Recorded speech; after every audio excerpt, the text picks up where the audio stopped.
Folks, Black Star Network is here. Hold no punches! I'm real revolutionary right now. Support this man, Black Media. He makes sure that our stories are told. Thank you for being the voice of Black America, Roland. Stay black. I love y'all. All momentum we have now, we have to keep this going. The video looks phenomenal. See, there's a difference between Black Star Network and Black-owned media and something like CNN. You can't be Black-owned media and be scared. It's time to be smart. Bring your eyeballs home. You dig?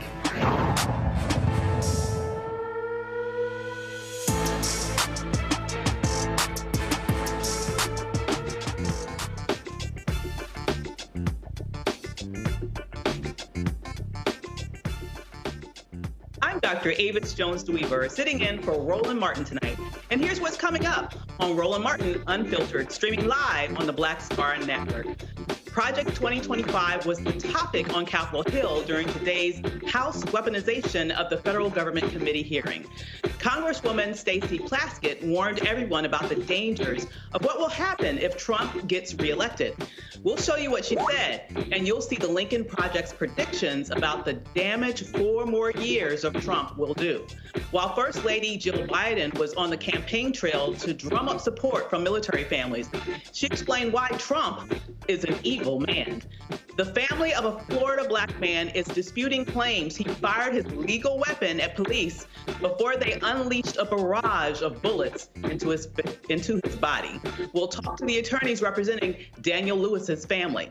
Today is Black Women's Equal Pay Day. We'll examine the pay disparities and talk to the CEO of the American Association of University Women about what they are doing to raise awareness about the wage gap that impacts Black women and their families. And we'll have another interview with Roland and 2 of the Beverly Hills Cop franchise actors talking about Netflix's Beverly Hills Cop, Axel F. It's time to bring the funk on Roland Martin Unfiltered, streaming live on the Black Star Network. Let's go.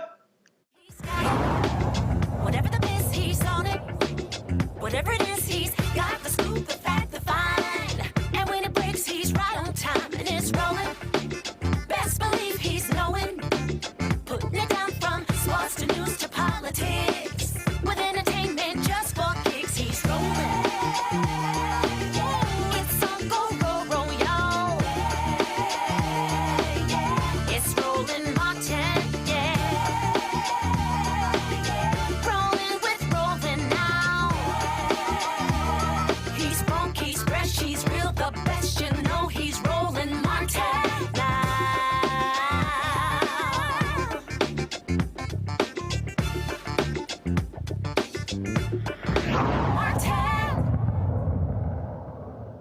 We've talked about the dangers of Trump's return to the White House.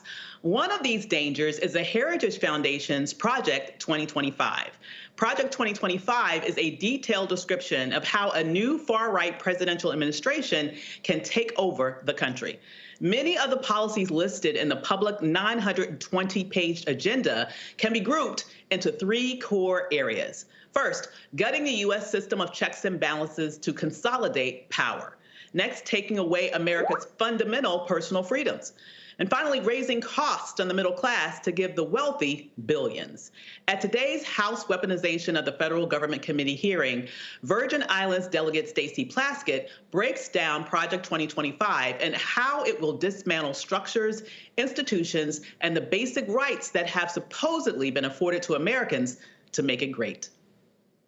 I especially like to thank witness, former U.S. federal prosecutor and former United States Department of Justice Attorney Shan Wu, my colleagues. Thank you to the American people watching around the country for joining another hearing of the Congressional Committee to undermine American independence and to defend Donald Trump. From the early days of our nation's formation, our founding fathers were very clear. The upkeep of democracy requires constant proactive maintenance. In his letters to fellow founding father and his political opponent, John Taylor, then former President John Adams wrote, "Democracy has never been and never can be so durable as aristocracy or monarchy. Remember, democracy never lasts long. It soon wastes, exhausts, and murders itself. There never was a democracy yet that did not commit suicide. Those passions are the same in all men under all forms of government. When unchecked, produce the same effects of fraud, violence, and cruelty. American democracy has always been a question of progress, not finality. Democracy has been given to us with the blood, sweat, tears, and efforts of Americans who came before us, who struggled long and hard to build and protect every democratic institution we have. Indeed, our country's dark past, the very foundation of our economic juggernaut on the world, was premised on a sick institution called slavery that some now want to even erase. This democracy that our ancestors struggled to bring us all into, these rights, some of which some Americans do not even have all of, are fragile. Remember that the great Republic of Rome was destroyed. Greece was destroyed. Germany of the early 20th century, destroyed. Spain. These great empires are gone. Human history is laden with examples of great nations, republics, and democracies that were once beacons of human progress and eventually destroyed by hubris, autocrats, and the rabid ambitions of an empowered few. Falls do not happen overnight, but the signs are there if you want to see them. In those republics, those democracies, slowly but surely, rights are stripped away. My fellow Americans, that's happening here in this country. The right for a woman to choose what to do with her body, stripped away in 15 states. Immigrant children being stripped away from their families. The gains of Blacks for fair representation, voting rights, recognition of the historic lack of creating an even playing field, stripped away. Slowly but surely, the structures, the laws, and the institutions intended to make the nation great have been and continue to be eroded. Not to mention the souls of the human race and minorities being eroded every day by injustices. We have a blueprint that we can see how that's being done. Project 2025 plans to upend structures, institutions, and the basic rights that have supposedly been afforded to Americans to make it great. It's a playbook for Donald Trump's second term and a plan for the destruction of America as we know it. Despite flashy headlines printed over American flags and the likes of obnoxious men who give loud speeches about their love for making America great again, Project 2025 delivers no such thing. Project 2025 will slowly but surely strip away our rights. I've asked for a hearing about Project 2025 because I believe it is a dire warning to us all of an individual and others around him's desire to weaponize the government for their own empowerment. It will rip our experts out of agencies to be replaced by sycophant political appointees. It will strip women of even more healthcare access and rights. It will further dehumanize undocumented immigrants and punish their family members, even those who are American citizens, for daring to be associated with them. It will restrict free speech in schools to only allow far-right approved agendas and curriculum. It will erode our freedoms, all under the vague guise of making America great. And yes, because it is a grand Republican plan, Project 2025 calls for severe cuts to Medicare and Social Security. I'm not just saying that. The authors of Project 2025 are saying that. Here's a video outlining that. 2025 believe that a woman should be able to have an abortion if her doctor says that she needs one. It's a yes or no question. Abortion is not health care. So abortion that is a no? Murder of a human being. We're also going to have teams, because we can multitask, to deconstruct the administrative state and to go after criminals and the traitors in the deep state.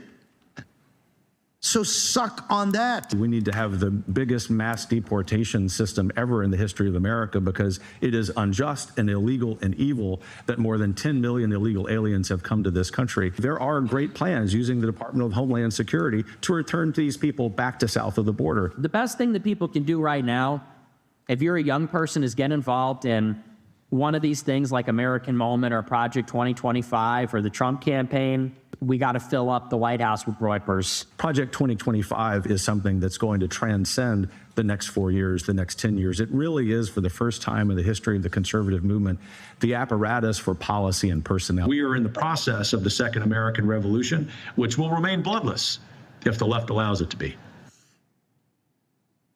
Playing patriotic music, claiming to love freedom, demonizing every group in the nation that is not like you, will not protect you and your civil rights. The Project 2025 playbook is a plan to give Donald Trump the powers of a dictator, just as he wants. That's the plan. This is the man who threatened to send the Department of Justice after political opponents. Trump even sent his lawyers to the Supreme Court to argue that he should have criminal immunity even if he uses the military to assassinate someone who simply disagrees with him. We heard his Secretary of Defense say that he asked the military to shoot people because they were protesting. Yes, that's what his defense secretary said on TV, and there's recordings of it. This is the man who jokes about being a dictator just for a day and teases the idea of a third term for a US president. This is a man who wants to implement sycophant loyalty tests. He's a man who will fire every employee in every agency who upholds their pledge to serve their country over the president. Donald Trump is a clear and present danger to the continuation of American democracy as we know it. We are using this congressional committee for the third time to attack a state-level felony conviction of a former president by a jury of his peers. Republicans on this committee have used $20 million of federal taxpayer dollars to deliver Trump more power and attack his rivals. They are threatening public servants far outside their legal jurisdiction and even threatening private citizens who dare not to give Trump what he wants. The reign of Lord Trump has already begun, and he isn't even in a second term. It's vital we remember our founding fathers' principles and that we see Project 2025 for what it is, a Republican plan to slowly but surely strip away rights. This is about freedom versus fascism. I beg every American watching, don't be fooled by plastic patriotism.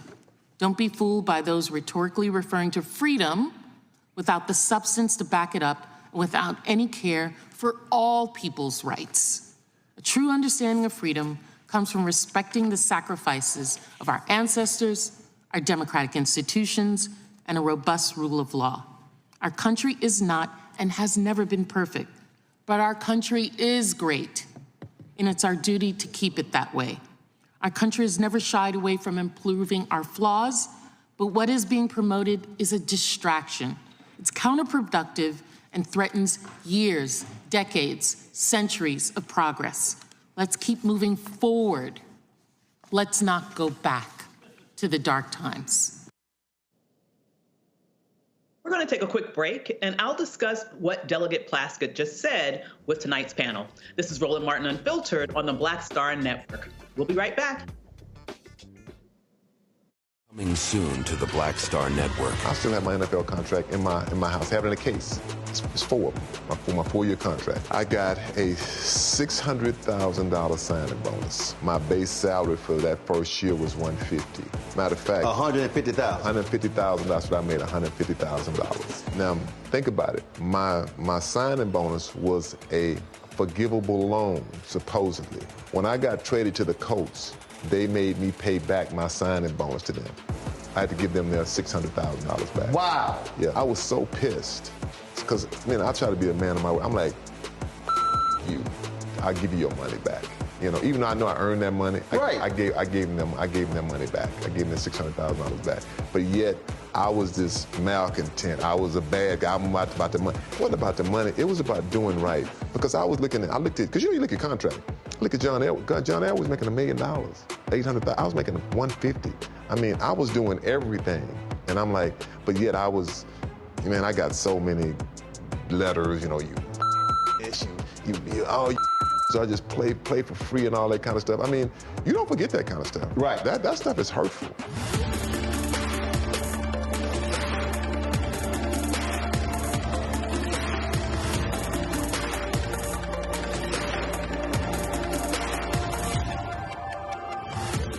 Hi, I am Tommy Davidson. I play Oscar on Proud Family, Louder and Prouder. I don't play Sammy, but I could. Or I don't play Obama, but I could. I don't do Stallone, but I could do all that. And I am here with Roland Martin on Unfiltered.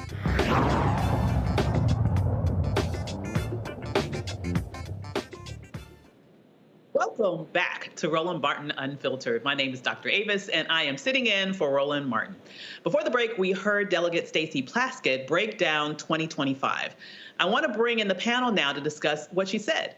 Dr. Mustafa Santiago Ali, former senior advisor for environmental justice for the EPA, Randy Bryant, DEI disruptor, and Derek L. Jackson, Georgia State Representative from District 68 in Atlanta, Georgia.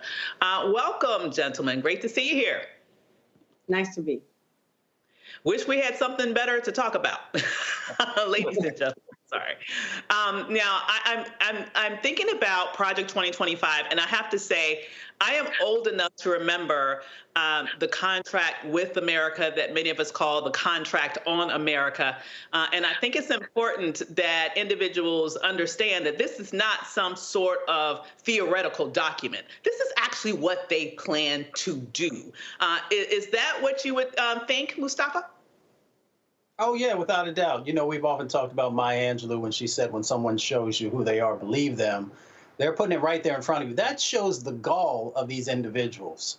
To be able to draft this type of a 900-page manifesto, a right-wing manifesto, to put it out there for the country to say, these are the things that we are going to do, and for some folks to still be asleep, or the other folks to say that, well, they're not really going to do that. We saw under the last administration how they tried to dismantle the government, how they tried to redirect resources, how they tried to strip power. And because of their inexperience at that time, they weren't as successful as they had planned to be. But now they have, you know, not only this manifesto, this plan, but they also have some experience with the federal government and how it operates and the levers to pull. So we should pay particular attention. And that's why the Black Star Network is so incredibly important, because we've been talking about this probably for a year now, and now all of a sudden everybody else wants to pay attention. I'm glad they're paying attention, but you know, you need to come to a place that actually cares about Black people and understands the various dynamics that are going on, and we unpack those. So yes, I believe them. Yes, it is dangerous, and yes, we got to check them before we allow them to take power again and actually try to put both mental and physical chains back on our bodies and our hands.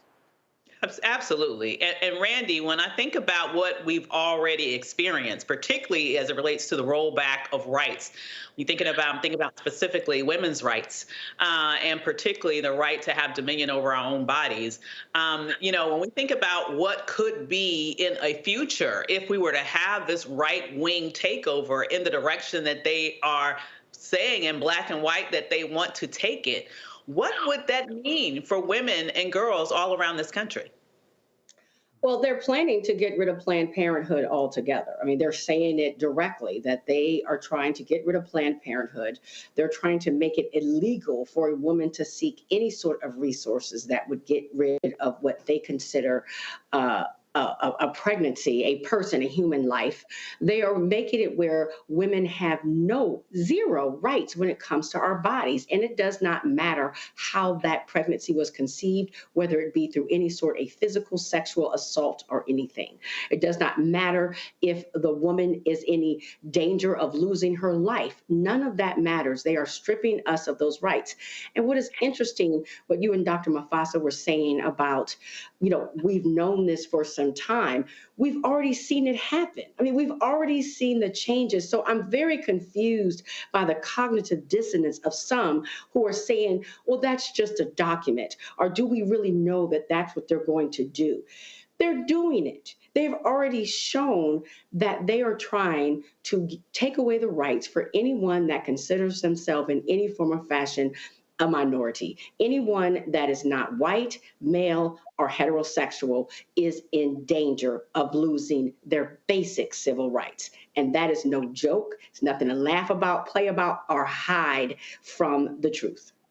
Absolutely. And I find it very interesting that you have Donald Trump, who seems to be trying to run away from it, as if he is known for telling the truth, right? Oh, I don't know anything about Project 25. I don't know anything about that. Representative Jackson, what do you believe Black people have at stake specifically when we are talking about Project 2025 and, God forbid, another Trump administration? You know, Dr. Avis, Black and brown folks that look like us, we will lose everything. I mean, let us not kid ourselves. This is the same individual. Donald Trump said he will deport anywhere between 18 to 20 million immigrants. So he may use the word immigrants, but he will also include those who he believes that America is not for them. I mean, let us not kid ourselves. Project 2025, this second American Revolution, it's been in works for over 50 years. And to Randy and Dr. Santiago's point, they've been chipping away at this for quite some time. I mean, when you look at Roe v. Wade, something that's been around for 50 years, gone. When you look at affirmative action that's been around for 50 years, gone. When they took Roe, you had a state such as Arizona went back 160 years to 1864. And so when you look at these laws across all 50 states, there are some laws 150, 200 years that are still on the books. And so when you look at this 920-page manifesto, what they're saying in this 920 pages is one thing. But my concern, Dr. Avis, what they're not saying. What they're not saying in this 920-page document. If they're going to tell us we're going to strip away your fundamental rights, from reproductive rights to civil liberties, when you came and work overtime and get paid for it. I mean, my team and I, right here in Georgia, we've been going through and combing through this 920-page. And so this will hurt Black and brown, yellow, and in between. If you're not white and European, this Project 2025 will be devastating to the democracy that we know of it. Absolutely. And Dr. Mustafa, when I think about where we are right now, and I think about the fact, to Representative Jackson's point, we are in retrenchment.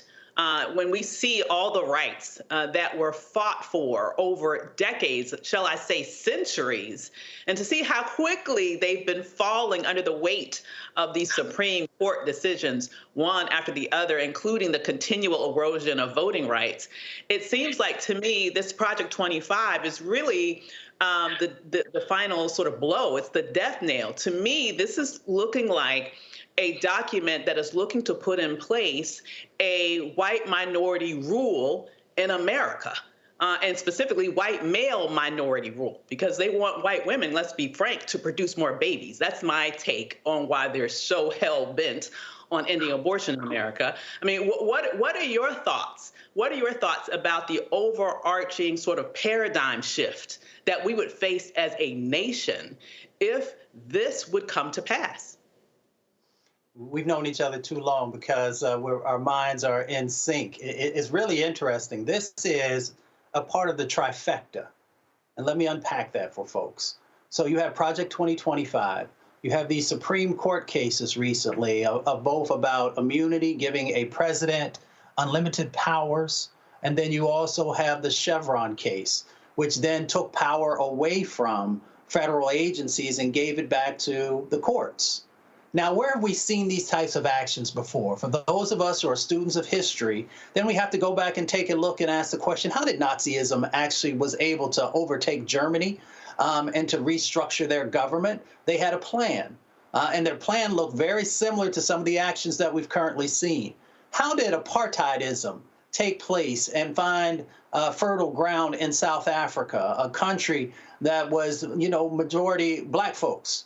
And we know that it's because they had a plan and they put those sets of actions and then laws into place, controlling the judiciary, controlling how resources flowed, controlling who you could marry. All these various things were a part of these nefarious plans. When you take a look at Project 2025, then you have to ask yourself, did they learn those lessons from those other types of actions that were very punitive and damaging to people, and now they've brought those forward into a Jim Crow 2.0 or 3.0 plan, if you will. So what will America look like? That means that, for these federal agencies where you're now going to have 50,000 people who are loyal to Donald Trump, who take whatever that loyalty pledge is, they are now going to make decisions about where the grants go, where the contracts and subcontract opportunities happen. So when we have these conversations, lots of times people don't actually dig into what does this reality look like. The billions upon billions of dollars that move through the federal system will now be controlled by people who have no interest in helping and lifting up those who have been unseen, unheard, and disinvested in. So you got to take a peek at that. The policies that will be developed will no longer have those federal individuals who have been doing the work, learning lessons from community for decades upon decades to try and get it better. They will no longer be there. When you look at the impacts, we saw them trying to take, first of all, to erase us from history, then to take out of the books around. So now they said, well, you know what? If we was good enough to try and do that in Florida and other locations, why don't we just take out the Department of Education? Why don't we make sure that we eliminate Pell Grants and student loans and all these things that we know that are important, especially for communities who often don't come from families that have huge amounts of money? And then, of course, we saw everything that's a part of the FDA that they're trying to do around drugs and making them less affordable. Then you have to ask the question, well, who's actually behind this? Because, yes, it's the Heritage Fund. Yes, it's ALEC. But there are also companies and corporations that are a part of this because they want to maximize profit. And that means that they're placing profit over people, at least in the movement that I come from. They're also trying to make sure that you don't have clean water or clean air, understanding that inside of our communities, we already have a number of diseases because of the sets of exposures that we've dealt with and unhealthy food. So we got to just really take a look at all these things that are playing out and understand the cumulative effects of what America will look like in 2025, 2026, 2027, 2028. And now there's even there's language out there now that Donald Trump, once he has all this power, that he will then even try and seek a third term. So, even before we get to that, we have power. As my grandmother says, you have power unless you give it away. And that means that we have to vote and we have to build coalitions. And that doesn't mean that we have to be in agreement with everybody who's a part of the coalition on 100% of the things. But we have to make sure that we have enough numbers, both on the federal level and in those state houses, that we can stop these types of things. Because they're already getting rid of judges and have plans to get rid of judges on the state level. So if you don't care what's happening on the federal level, all you got to do is look in your backyard and you'll be able to see some of these things that are going to play out. Lack of resources, different types of enforcement actions that are much more stringent happening, and a number of other things that all of us have been fighting for, marching for, and spilling blood for. Absolutely. And Randy, I have to bring you in because when I think about you and what you do, right? A DEI disruptor. And I think about the moment in history in which we find ourselves, in which you have whole legions of people trying to disrupt DEI. To me, this just goes right into that same frame. And right now it's being attacked. I think I saw a statistic about 30 states across the nation either had written laws or wanted to write laws or in the process of writing laws trying to eliminate DEI. We know that in companies, people are being fired. Like all of these things to me are after effects of the affirmative action ruling. Now we know what's in Project 2025. Like just in terms of what you do and creating a country that quite frankly, has never quite lived up to its creed, but at least it's aspirational that we would get to a place where out of many, you would ultimately have one. You know, where are we right now? How far does a document like this, if it were to be put into practice, how far would it take us back just in terms of embracing the very notions implicit within this ideal of diversity, equity, and inclusion? It would take us back to segregation. Absolutely. Because, you know, if we're dependent on the kindness of people to hire diverse workforces or to provide people with equal rights or equal pay, as we know now, we don't make equal pay. I know we're going to talk about that later on in this show. If we're dependent on the kindness, trust me, we would get nowhere. What has helped us after civil rights movements is that people have been encouraged to, or it's made it almost illegal to discriminate against people based on certain criteria. What happened after that affirmative action ruling? It said that we don't need that.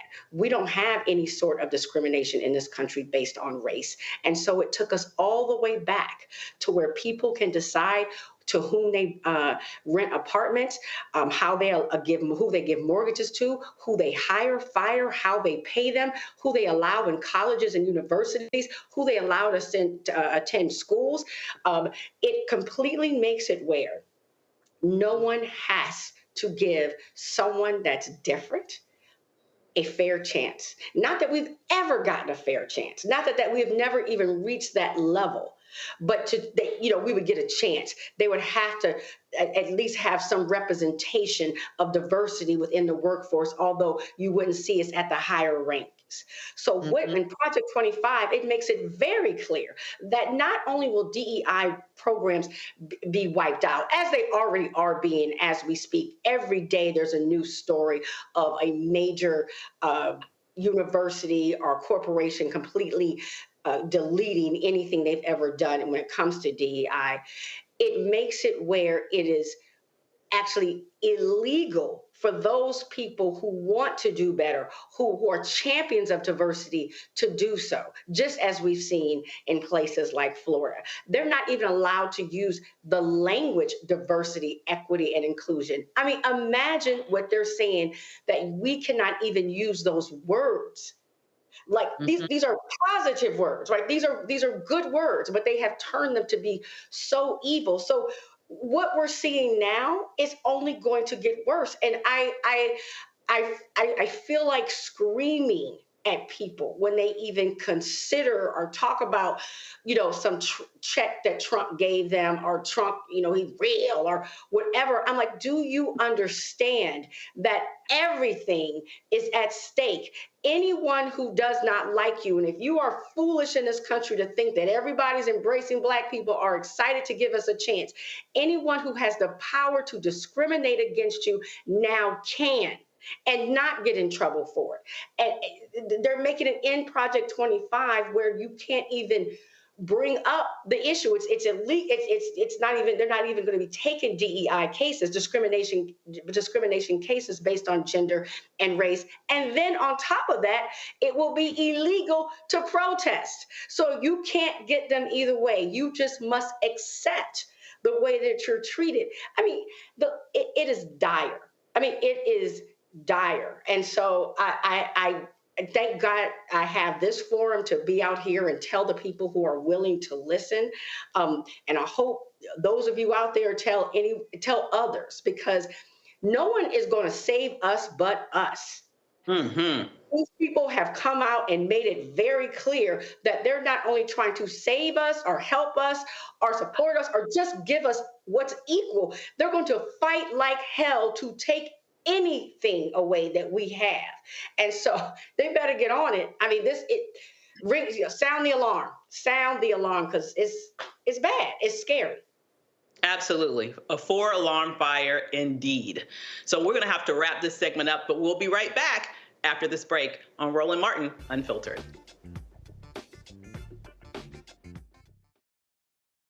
on the next A Balanced Life with me, Dr. Jackie. People can't live with them, can't live without them. Our relationships often have more ups and downs than a boardwalk roller coaster, but it doesn't have to be that way. Trust your gut. Whenever your gut is like, this isn't healthy, this isn't right, I don't like the way that I'm being treated. This goes for males and females. Trust your gut, and then whenever that gut feeling comes, have a conversation. Knowing how to grow or when to go, a step-by-step guide on the next A Balanced Life on Black Star Network.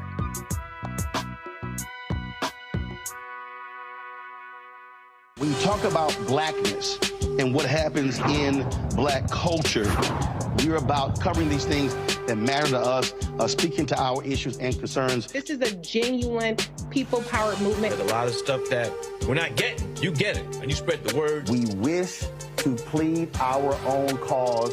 Too long have others spoken for us. We cannot tell our own story if we can't pay for it. This is about covering us. Invest in black-owned media. Your dollars matter. We don't have to keep asking them to cover our stuff. So please support us in what we do, folks. We want to hit 2,000 people, $50 this month, raise $100,000. We're behind 100,000, so we want to hit that. Y'all money makes this possible. Checks and money orders go to P.O. Box 57196, Washington, D.C. 20037-0196. The Cash App is $RM Unfiltered. PayPal is R Martin Unfiltered. Venmo is RM Unfiltered. Zelle is Roland@RolandSMartin.com. Hi, my name is Freddie Ricks. I'm from Houston, Texas. My name is Sharon Williams. I'm from Dallas, Texas. Right now, I'm rolling with Roland Martin, unfiltered, uncut, unplugged, and undamn believable. You hear me?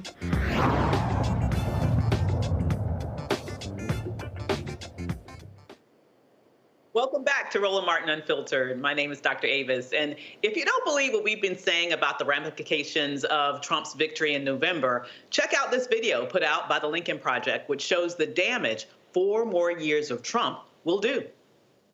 November 5th, 2024. Donald Trump defeats a divided and dispirited Democratic campaign. On January 20th, 2025, Donald Trump is sworn in as the 47th President of the United States. Unfortunately, he keeps his promises.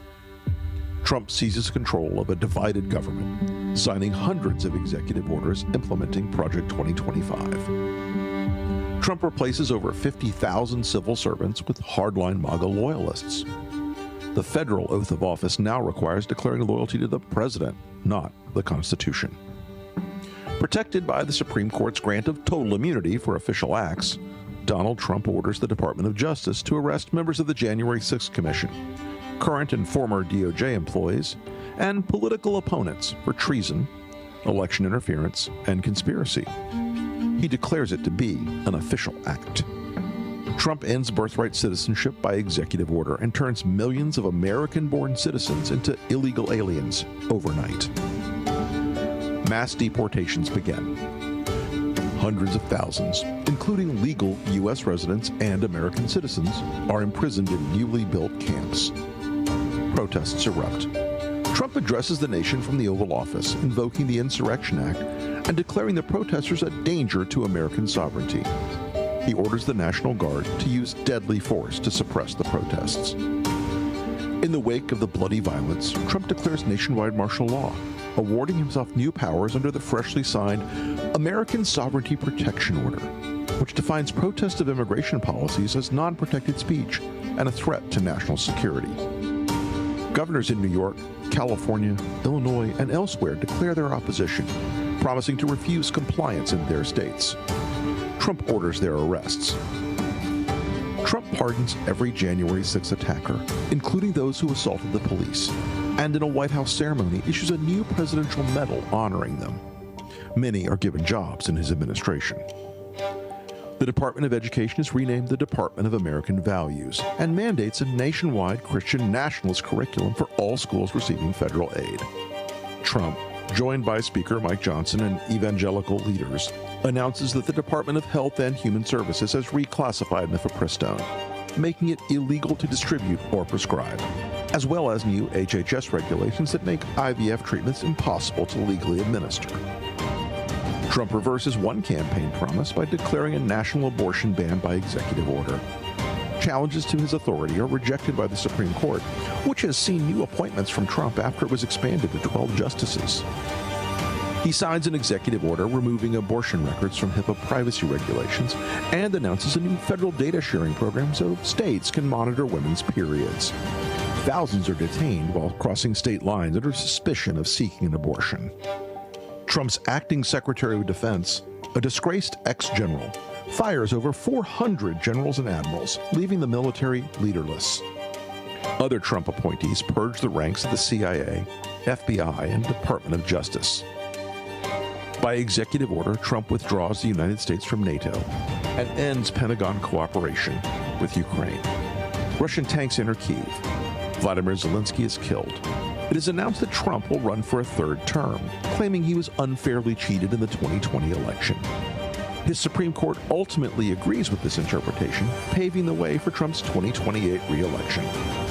If you hear all this and believe it isn't possible, then ask yourself, what did you believe was impossible just 8 years ago? This isn't a fantasy. It's Trump's plan, and he's counting on you to believe it couldn't happen.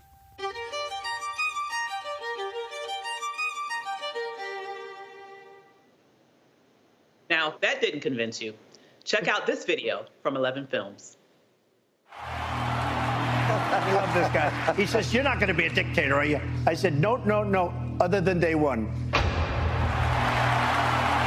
As my first order of business, I hereby declare martial law.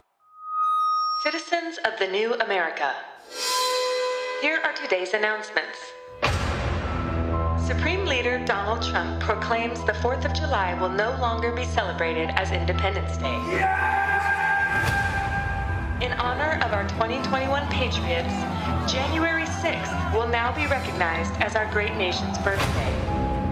All citizens are required to participate in quadrant festivities.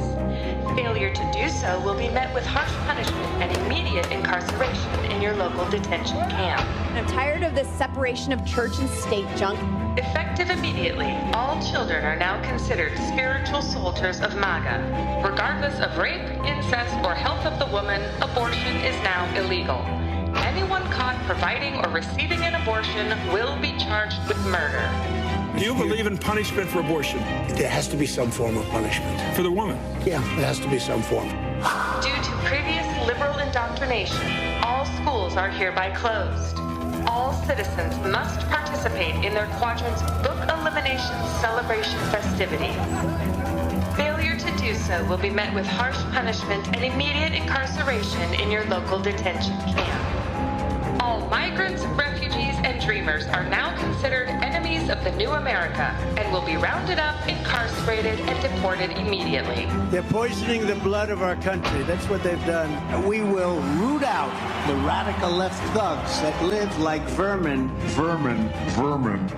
Your curfew and freedom to travel will be determined by your quadrant's Vermin Surveillance System score. The Vermin Surveillance System has proven to be invaluable in detecting and squashing liberal uprisings. All citizens must continue to report any progressive or liberal activity. Failure to do so will be met with harsh punishment and immediate incarceration at your local detention camp. Your unwavering loyalty to Supreme Leader Donald Trump is mandatory and essential in keeping the new America great forever.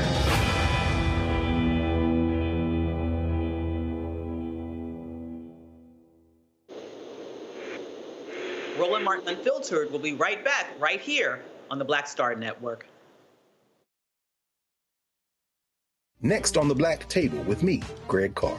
Dr. Gerald Horne, a man regarded by many as the most important historian of our time. He provides us a history lesson I'm betting you've never heard before. Texas enslavers who planned to continue the conflict even after Appomattox, even after the formal surrender of Robert E. Lee. Dr. Horne talks about his new book, The Counter-Revolution of 1836, Texas, Slavery, and Jim Crow, and the Roots of U.S. Fascism. You do not want to miss this conversation. Only on the Black Table, right here on the Black Star Network. Welcome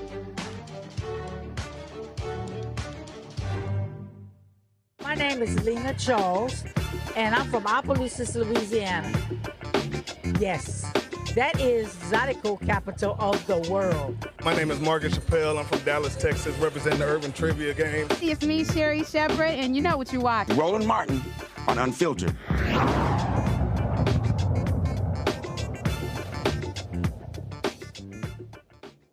Welcome back to Roland Martin Unfiltered. I'm Dr. Avis.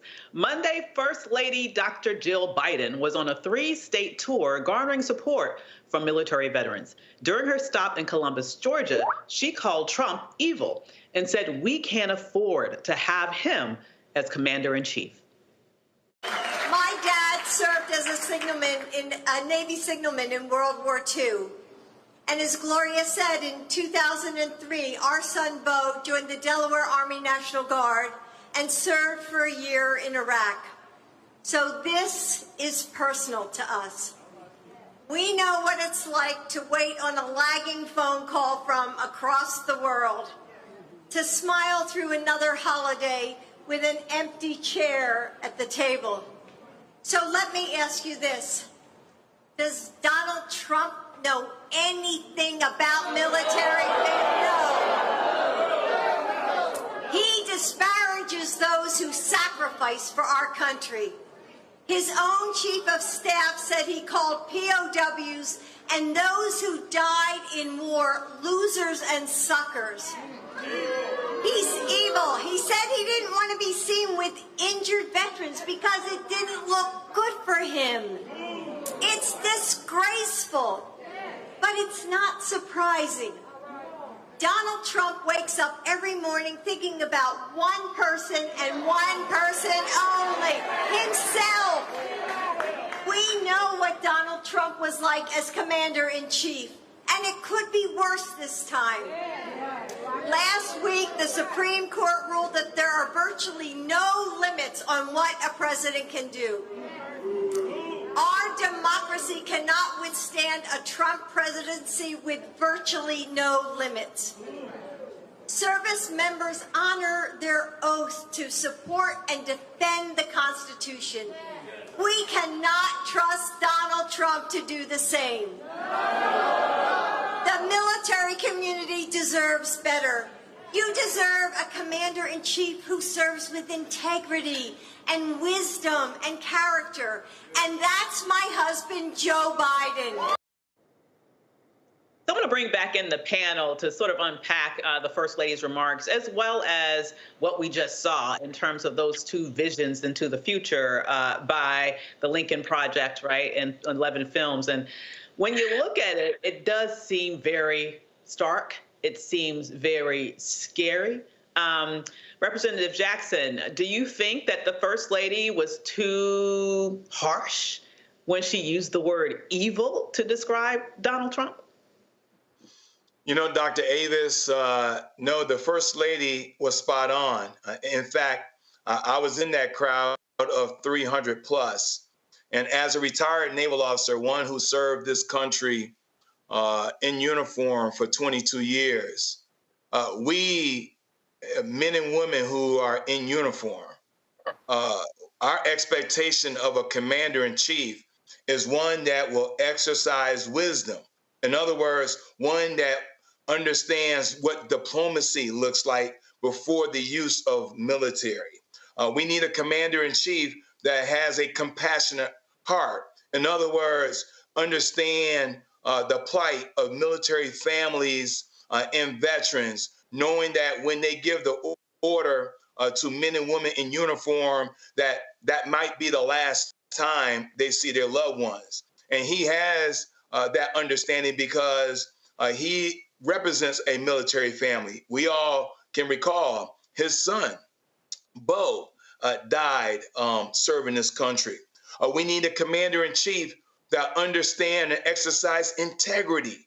I know no one is talking about it, but during that debate, if you look at Trump's 90 minutes, he lied 52 times within 90 minutes. We don't need a commander-in-chief that don't understand integrity and character and wisdom and self-control and experience. And speaking of experience, let us not forget, President Biden served in the United States Senate for 36 years. He was a vice president to Barack Obama for 8 years, in these last 3.5 years as president. And so when you look at that body of work, that's the kind of commander-in-chief. We don't need a commander-in-chief that will go back and forth with the federal government for 18 months when he is hoarding 400 boxes of classified material. Until this date, he has yet to be held accountable. Because when I was a commander in the Navy, every man, every woman understood the misuse of classified documents. You can find yourself in Leavenworth. And so we need a commander-in-chief with a steady hand. And so First Lady Dr. Jill Biden was spot on. Donald J. Trump is evil and clear and present danger to this country. So, Dr. Santiago, when I look particularly at the Lincoln Project's piece, it paints a very stark picture of, in essence, the demise of democracy, the rise of a dictatorship, ruling this country by an iron hand. What would you share with the viewers about whether or not you think this is total fiction, it is just very, they're hyperbolic, or do you see the future that they paint is something that is actually possible and, if not plausible, with another Trump term? That's an excellent question. Some folks know that I used to lead 17 federal agencies and a couple of White House offices through this interagency working group that I was in charge of. So it gave me the opportunity to understand both the strengths and weaknesses that exist inside of our structures in relationship to those agencies and departments. And when I take a look at what these folks are trying to accomplish, it is doable. Now, inside of our system, we make the assumptions that individuals who will come up for leadership positions, president, vice president, so forth and so on, will not be as evil, to use the words of the First Lady, as the individual that we're dealing with. Now, let me be very clear that there have been individuals throughout our history who have most definitely done evil things to our people, to indigenous people, to a number of others. So I'm not blind to that fact. But this individual takes it to a whole nother level. And yes, it is quite possible that they would be able to accomplish many of the things that they put forward, both in that Project 2025 and in other documents that they have out there. So we should pay particular attention to it. And it's not like they plan on just doing it in 4 years. I'm sorry, Doc. They have a long-term vision for being able to implement these things. But it is about getting the baseline in place, about hoarding the power and restructuring that will allow them to be able to do it if we don't push back. Absolutely. So Randy, I think it's very important then when people understand. I mean, we oftentimes hear this messaging from the Democratic Party about democracy is at stake. And that, to many people, it seems a little esoteric. I think it's become, democracy is obviously at this point largely taken for granted in America, and we don't really know what it looks like to be what was painted very vividly in terms of those sort of vignettes that we were shown a few minutes ago. You mentioned something the last time you spoke about people who are protesting will in essence be outlawed. And I'm thinking even right now we're at a place where in at least 2 states that I know of, Texas and Florida, it's actually legal to run over protesters with your car. I mean, this is the level of craziness that we are dealing with right now. I mean, do you see this as a pivotal moment in this nation's history, back from which we may not come if this election goes the wrong way?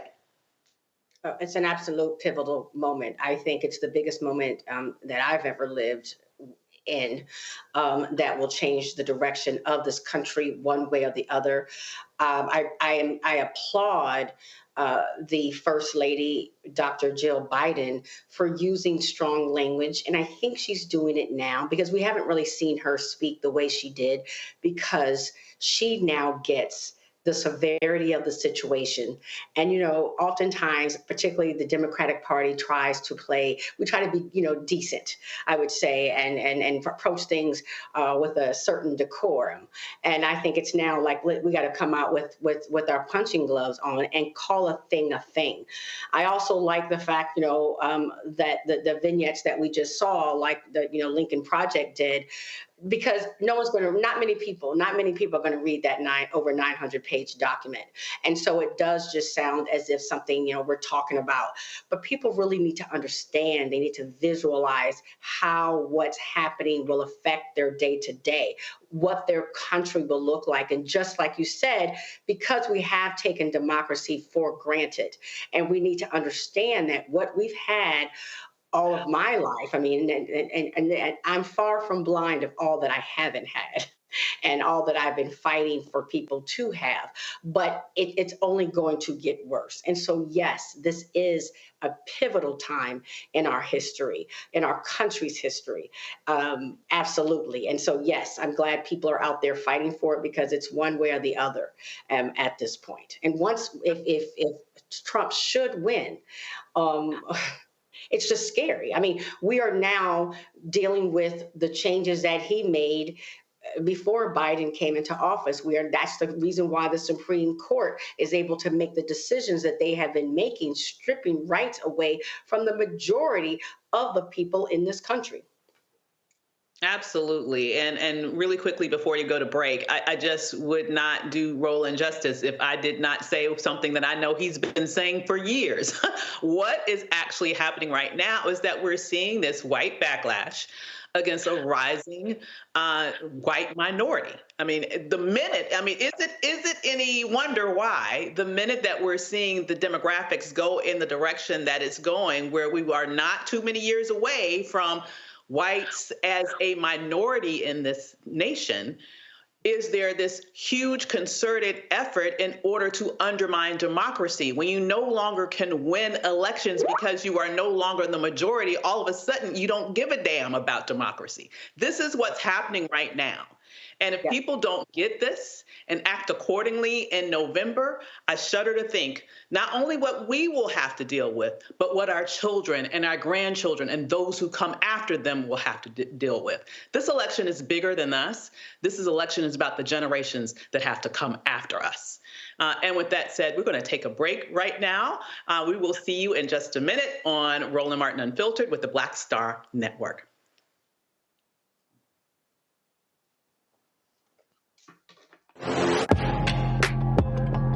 A lot of y'all have been asking me about the pocket squares that we have available on our website. You see me rocking the Shibori pocket square right here. It's all about looking different. Now look, summertime is coming up. Y'all know, I keep trying to tell fellas, change your look, please. You can't wear athletic shoes every damn wear. So if you're putting on linen suits, if you're putting on some summer suits, have a whole different look. The reason I like this particular pocket square, the Shibori, is because it's sort of like a flower and looks pretty cool here versus the traditional boring silk pocket squares.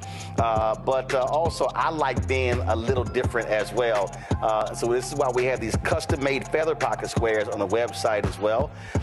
My sister actually designed these after a few years ago. I was in this battle with Steve Harvey at Essence, and I saw this at a St. Jude fundraiser. I saw this feather pocket square, and I said, well, I got some ideas. So I hit her, and she sent me about 30 different ones. And so this completely changes your look. Now, some of you men out there, I had some dudes say, oh man, I can't wear that. Well, if you ain't got swagger, that's not my problem. But if you're looking for something different to spruce up your look, fellas, ladies, if y'all looking to get your man a good gift, I've run into brothers all across the country with the feather pocket squares saying, see, check mine out. And so it's always good to see them. And so this is what you do. Go to RolandSMartin.com/pocket squares. You can order Shibori pocket squares or the custom-made pocket squares. Now, for the Shiboris, we're out of a lot of the different colors, and I think we're down to about 200 or 300. So you want to get your order in as soon as you can, because here's what happened. I got these several years ago, and the Japanese company signed a deal with another company, and I bought them before they signed that deal, and so I can't get access to any more from the company in Japan that makes them. And so Get yours now, so come summertime when I see y'all at Essence, y'all could be looking fly with the Shabori pocket square or the custom-made pocket square. Again, RolandSMartin.com/pocket squares. Go there now.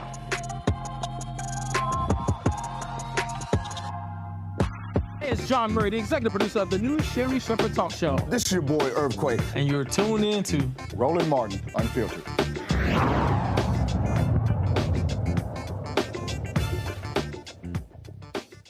A Florida family is demanding answers after police shot and killed a black man who thought his sister and other family members were in danger.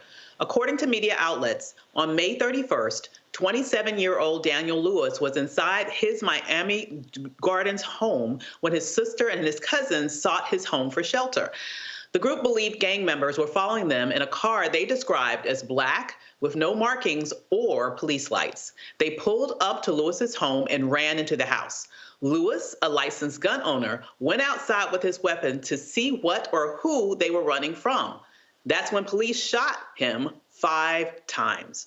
The Lewis family attorney, Chris Lomax, and Ariel Lett join us now.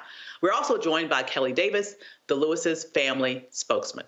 Thanks for joining us. Thank you. Thank you for having us. Absolutely. So this is such a just outrageous tragedy. And I would also say travesty. Chris, I want to start with you. As you are looking at what happened to this young man trying to protect his family, what in the world is the police saying about their initial, honestly, it sounds like trigger-happy reaction to a young man just trying to protect himself and his family? Well, it appears that law enforcement is taking the position that it's okay to shoot first and ask questions later. They pulled up on Mr. Lewis's home and he comes outside. They never give him an opportunity to surrender, to yield. They don't announce themselves as police officers. Their position is that they believe that they were under fire, but there's no evidence that they were under fire at any point when they engaged with Mr. Lewis. And so we don't understand what the police officer's position is at this point because we have not been given any information that would definitively say or justify what they did. To us, it's a clear, unjustified shoot. There's no reason why Mr. Lewis should have been shot that night. But we're looking for answers. And obviously we're here today because we have not been given them, but we are pursuing them vigorously. I hear you. So Ariel, I am not an attorney, but I kind of remember Florida and something called stand your ground. Are individuals, it's my understanding that that means, as it's been used in the past, that you are allowed to protect yourself and your person and definitely your home. I mean, is this completely irrelevant when it comes to police? Well, it's not completely irrelevant at all. But what we have to understand here is that if Mr. Lewis had survived this somehow, right, and was charged with a crime, let's say potentially shooting at police, let's say that you're allowed to do that if they don't have a right to be on your home, number one, and you can defend your home from invaders who are doing something wrong, like not announcing themselves as police officers. And so that's a defense to having a charge against you. It's just like if a unknown assailant were to break into your home or your car, and you defended your home and your property, your family, by using lethal force. You have that right. You have that ability. And what the police are failing to understand here, and what's really at issue here, is that their rights and their duties as police officers, only can go so far. They can't just go onto anybody's property, anybody's home, and go into their backyard and on their back porch and start shooting them when they come outside to see what commotion is going on their own backyard. Mm-hmm. Mr. Davis, you are representing the family here tonight. I can't even imagine the anguish that the family is going through right now. Can you tell us a little bit about how is the family not only sort of surviving in the wake of this tragedy, but what are their thoughts about the necessity for achieving justice with regards to the death of their loved one? Well, first thing, the family as a whole is completely devastated. Angela, who is his mother, who is also a personal friend of mine, we've had a friendship for over 30 years, and never thought that as a community activist, I would be getting a call to help a friend have to bury her son. His small children, 2 years old and 6 years old. The 6-year-old also witnessed her father take his last breath, as well as her mother.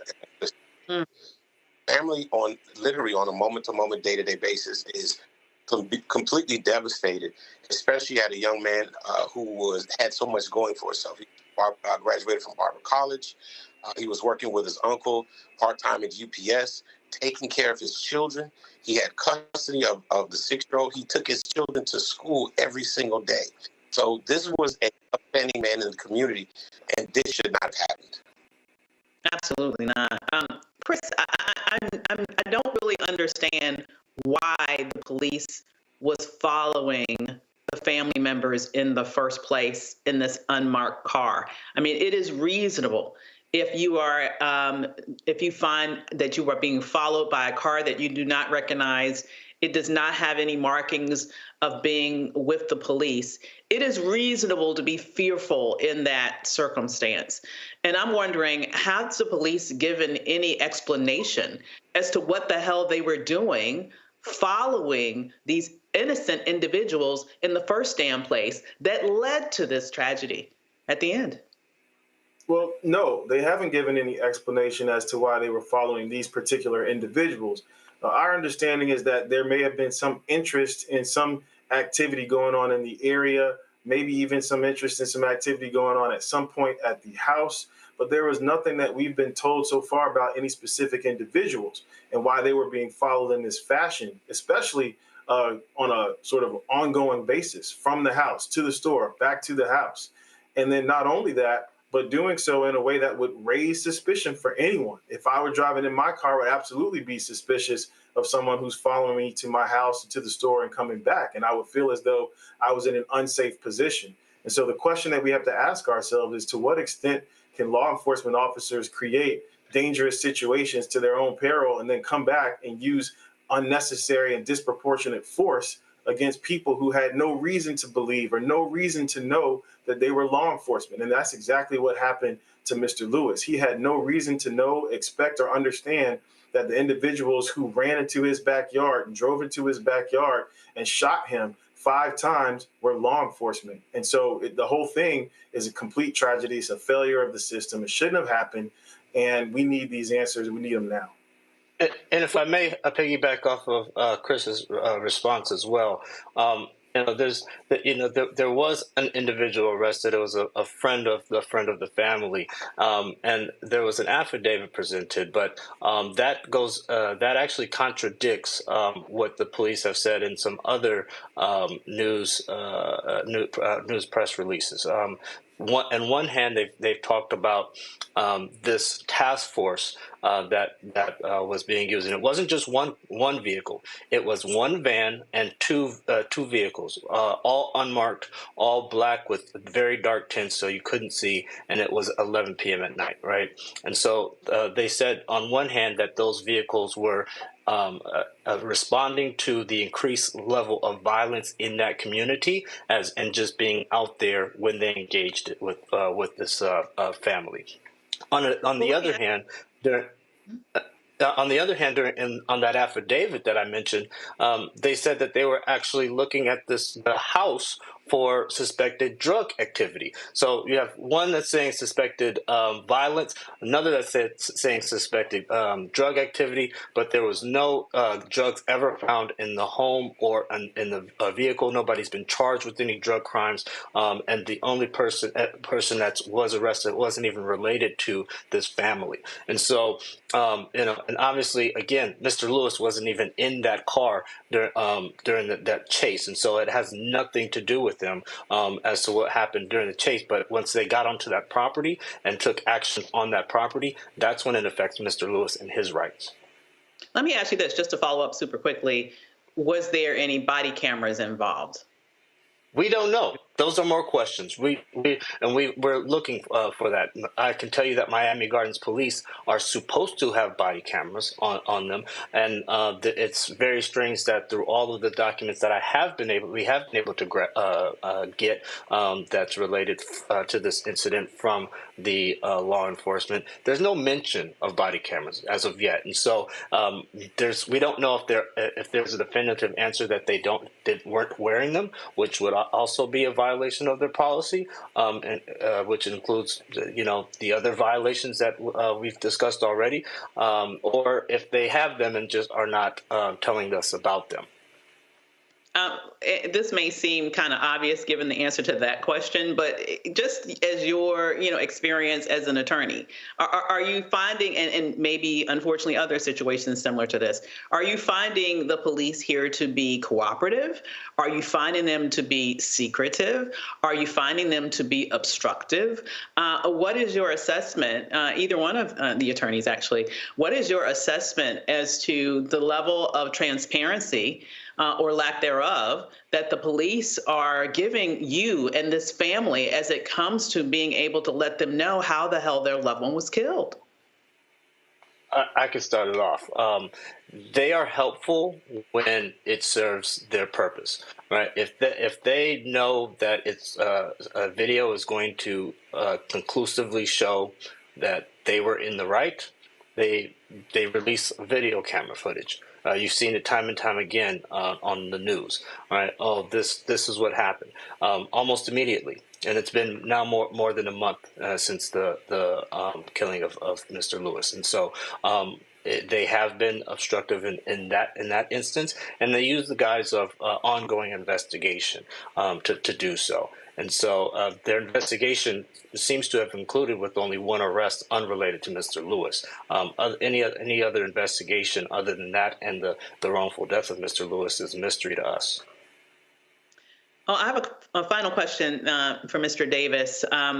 In terms of the family, what does justice look like for them? Justice, firstly, is going to start with getting the questions. The family had no answers at all. And the big question is why? This was a young man who was literally in the process of about to get in the shower, getting ready to go out and hang out with some friends. The other family members were literally going to the corner store to go get something to drink because they were getting ready to have a late dinner. So there's a slew of why. It's a blanket question of why, because this and unfortunately, we've seen this in Florida too, with Trayvon Martin, with Corey that was killed in West Palm Beach, which both of those situations I was involved with protesting to those.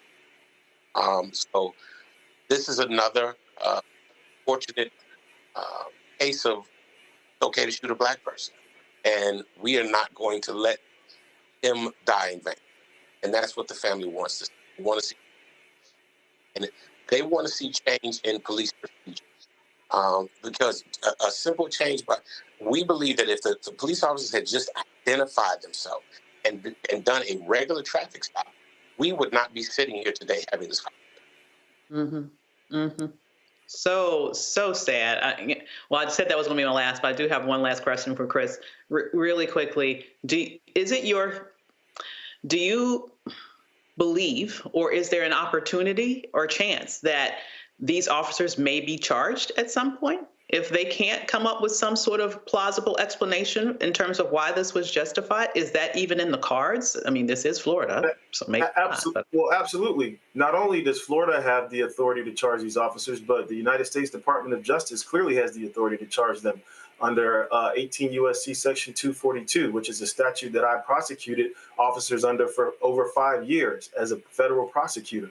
This is the type of case that we would investigate at the DOJ in the Civil Rights Division and determine whether the shooting was justified, meaning the officer had the authority under the Constitution of the United States to use the force that he or she used.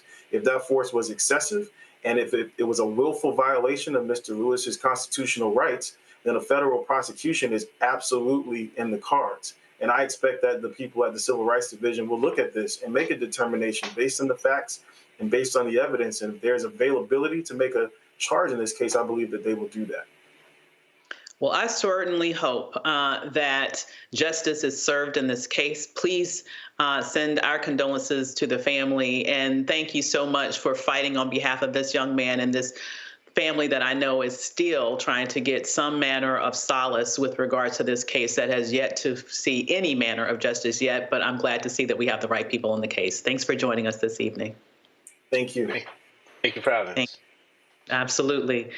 And thank you. We're going to take a break, but we'll be right back with Roland Martin Unfiltered on the Black Star Network. Fanbase is pioneering a new era of social media for the creator economy. This next generation social media app with over 600,000 users is raising $17 million, and now is your chance to invest.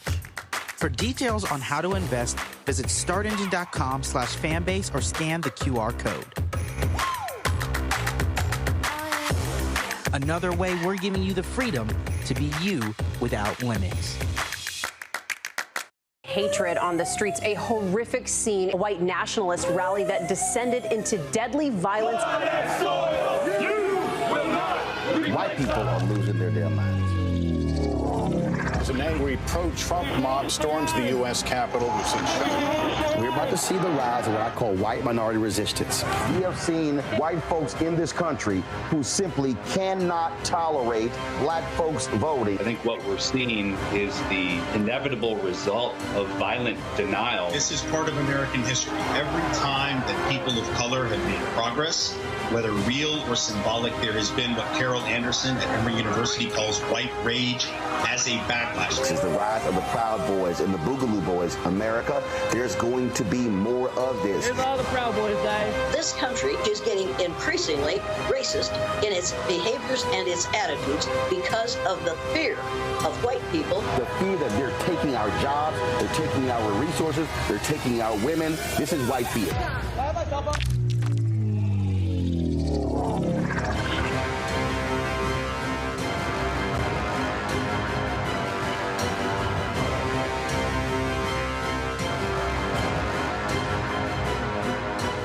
Hello, I'm Paula J. Parker. Truly proud on the Proud Family, louder and prouder on Disney+. And you're watching Roland Martin Unfiltered.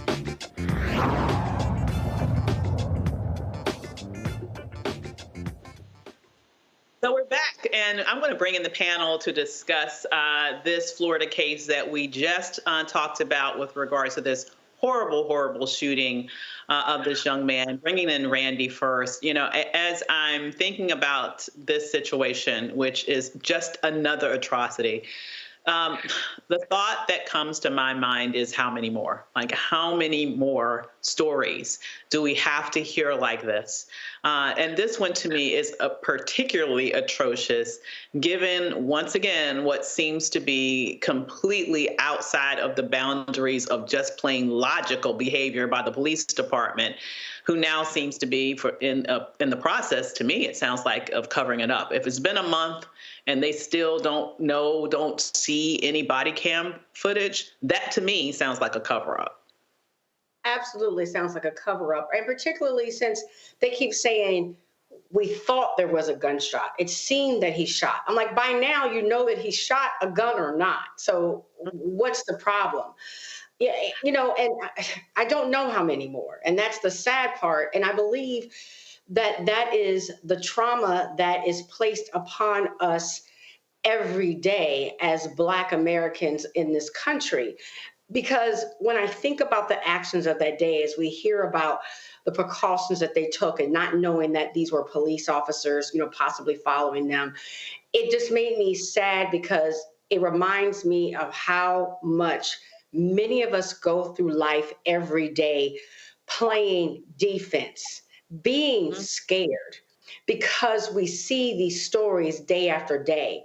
And so when we feel the need to have a gun and a license and can fairly carry it, and to tell someone run to the house, or to be suspicious when somebody pulls up, because we live in this country feeling scared, feeling as if we don't belong, feeling as if we're not safe all of the time. So the tragedy, it's like a pebble in the pond, where it of course it affects the family so much, but also all of us who keep seeing these stories day by day. The trauma it places upon Black psyche, I think is immeasurable. I completely agree. I mean, when I think about this situation, and you mentioned about, last I checked, Black people are included under the Second Amendment. I mean, what the hell is going on here? Where is the NRA? Like, everybody else is supposed to have a right to be able to protect themselves except for us. What's going on here, Mustafa? What's going on is that we continue to live in sacrifice zones, and we're seen as sacrificable people. And when you're seen as a sacrificable person, that means that these extreme measures are justified in some people's minds, and I would even say justified in the interpretation of the policies. So in Florida, you have a stand your ground law, but when it comes to our folks, that doesn't always seem to play out in a positive way. So it is a part of this mentality that is built into policy, that is built into enforcement, and there is a lack of accountability when it comes to our community's lives. We also overlay that with the fact that we live in a country with 400 million guns. So when you have that many guns that are out there, we know that that's going to cause its own set of stressors, but also of actions that are going to unfortunately take place. And then we overlay that with the fact that in the state of Florida, that, we have these laws that continue to dehumanize us. And you also have the fact that in the last decade, you have thousands upon thousands of people who have actually been killed by police and shot by police. So all these things come together in an equation that often is very detrimental for our communities. Indeed it is. And Representative Jackson, when I think about the fact that this is the person that family came to because they saw him as a protector. This is a person who took his children to school every day. This was a pillar of the community. And when we think about really what is the thought of manhood, like what is manhood? One of the main pillars of manhood is to protect. This young man was in the process of protecting the people that he loved, only to get shot down 5 times in cold blood in his own front yard. And here we are a month later, and the police are still, delay tactics, not being transparent, doing all of the things that they can to gum up the system so that this family cannot receive a measure of peace that can only be achieved through justice. Now, when you are thinking about this situation, Representative Jackson, just what does it make you feel like as a Black man in America to see this level of violence that can be perpetuated, not that even that, unfortunately, that this is an isolated incident, just in the process of doing what you are expected to do as a man, and that is to protect your family? Dr. Avis, first off, I'm mixed emotions, right? I'm angry, I'm mad, I'm frustrated, right? And not just because I'm a Black man, but also for our sisters. I mean, you think about how did we get here? The last 200 years, Dr. Avis, we were never profiled as someone's husband, father, son, daughter, mother, protector. We were never profiled. And so it doesn't matter if the encounter with law enforcement takes place at 11 p.m. or 11 a.m. They don't see us in the same way. And so that's why I'm so frustrated as a lawmaker, because we now have to add Daniel Lewis' name to all the many others, known and unknown, right? We know about Eric Gardner. We know about Michael Brown and Tamir Rice and Breonna Taylor. And we know about Dr. King. We know about Medgar Evers, right? They don't see, when you don't see an individual as a husband and a father and a protector, you see, and you profile them in a certain way, every time you encounter law enforcement, the results are very fatal sometimes. There was a study done, Dr. Avis, the last 15 years, over 3,900 police officers were involved in a police shooting. A lot of them involved with killings. But of that 3,900, only 2% were convicted. And so when you look at that minuscule number, we as lawmakers, we got to deal with qualified immunity. We got to deal with civil lawsuits. We got to deal with criminal charges. Everyone should be held accountable if they misuse and abuse their power, if they misuse and abuse their oath, and if they're going to be one that profile Black people in a different manner versus than what they did with Dylan Ruth. Dylan Ruth killed 9 innocent, humble souls, and he's still breathing.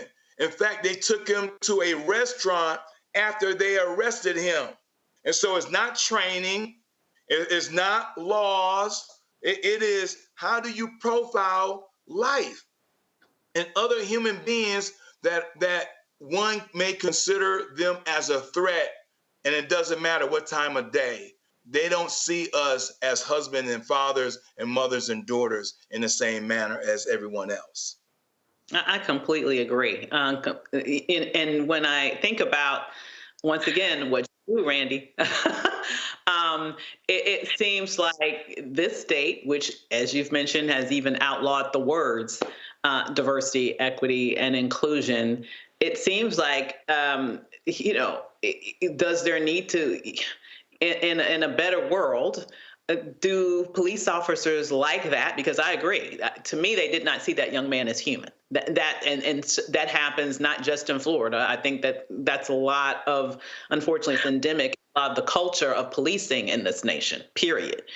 And the fact that we are at a moment in time, though, now where that reality still exists. But one of the things that can be done in order to be able either to educate people better if they have the responsibility of life and death over others in a position like that, or maybe some way in which organizations can screen better so they can screen out people that clearly have biased behavior and biased thought processes. It seems like the direction of this country is now not to even go in the direction of try to do anything to mitigate what we clearly see as a pattern in this country. If anything, what we're seeing when we just turn a blind eye to this situation is to just double down and keep going in that direction. What happens if we don't have people like you going into institutions like that to try to be able to mitigate the damage that bias can create when people can use lethal force clearly based on biased ideologies? We continue to lose lives if we don't make changes and if they're not real consequences. I tell people, when people think about DEI, they think about training. And I cannot train or change somebody's heart. I'm great, but I can't change someone's heart. I cannot change someone's heart. But what I can do, because people do act out of their own self, right, of their own self-need and self-want and self-protection. So what I encourage people to do is you must put policies in place that make it uncomfortable, inconvenient, painful for people to use discriminatory behavior, particularly when it's ending people's lives, right? So trust me, people will act differently if they know that they have shown an abuse of power, particularly to a certain group of people, that they'll be fired, that they'll lose their pension, that if the city or state gets sued, that they have to pay for it out of their own monies. If they suffer, I promise you, you will see a change in behavior. That is why DEI policies mattered. They weren't this, people wanted it to be these feel good, kumbaya, let me talk to you. Let me do a 1 hour training and change your whole bias. No. I mean, some people, you know, if they will work their lives to change, but that's not what it's about. Let me help with the infrastructure, go throughout the entire part of this organization. Yes, a little bit of training to ensure that people know that they are rewarded when they act decently, so that they have teams that are diverse, that they're promoting people that are diverse, that their employees are giving good satisfaction. If they're police officers, they don't have a whole lot of people complaining against them, because, you know, people do, should and do complain, and that they are punished severely and quickly when they show discriminatory behavior. That's the only way things changed. But they're making it where, just like you said, you know what? The people can, you know, if you do something, we're going to actually, because of this whole blue silence or whatever this is, this blue shield, we're going to protect you.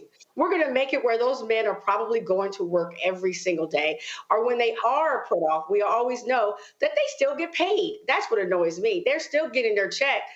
So I don't see how they're suffering at all. You're telling me they're getting paid vacations while they fake investigate charges. Oh my goodness. It is. Absolutely. It is so frustrating. And to bring you in one more time, Dr. Mustafa, when we're thinking about just moving forward, and once again, all that is at stake, because this to me is, once again, it is part of what is at stake in this next election. I think you alluded to before that it's important when we think about elections, not just to think about federal elections. We have to think about what happens at the state and local level. And when we think about policing, when we think about prosecutors and all of those things, it really shows the importance that people need to put on, yes, voting at the top, but voting all down the ticket, because they all impact our lives in very, very powerful ways. Yeah, I mean, our vote is so incredibly powerful. When we had the attorneys that were on, one of the questions that I thought would be interesting is to actually ask, when that affidavit was being pulled together, who's the judge who signed off on it?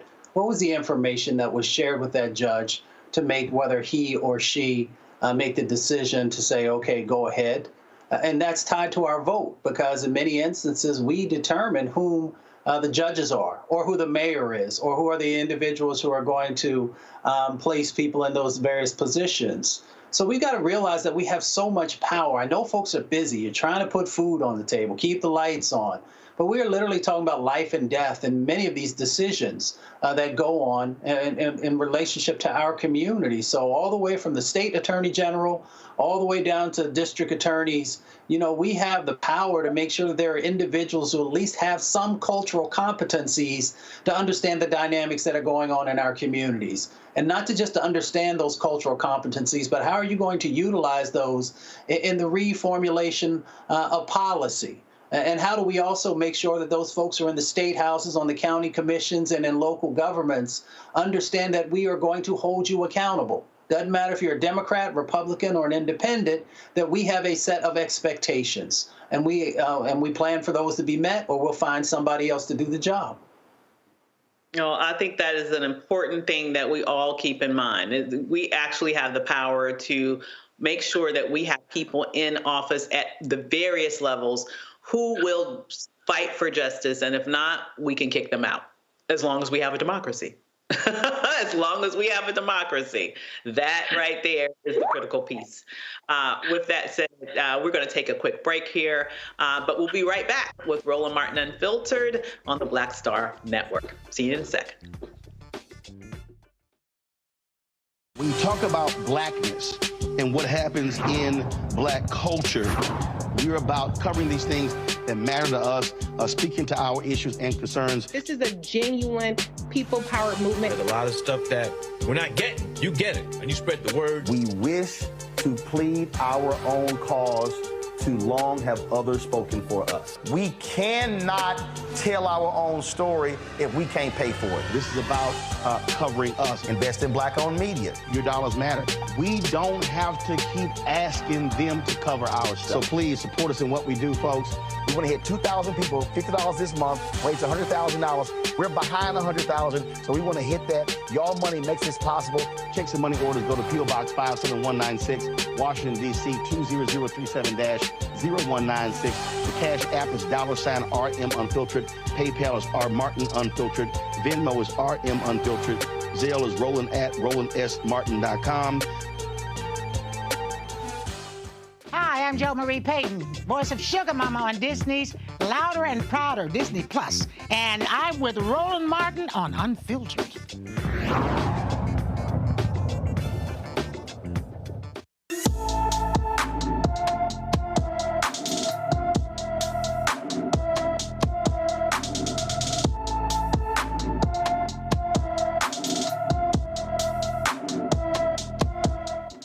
Tequila Hudson has been missing from her Shreveport, Louisiana home since June 19th, 2024.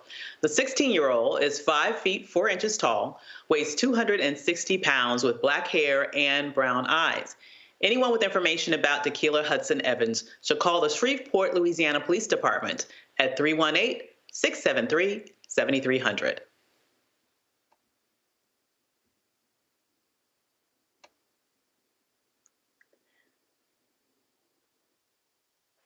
According to the American Association of University Women, the wage gap for Black women compared to non-Hispanic white men is 66 cents for every dollar paid.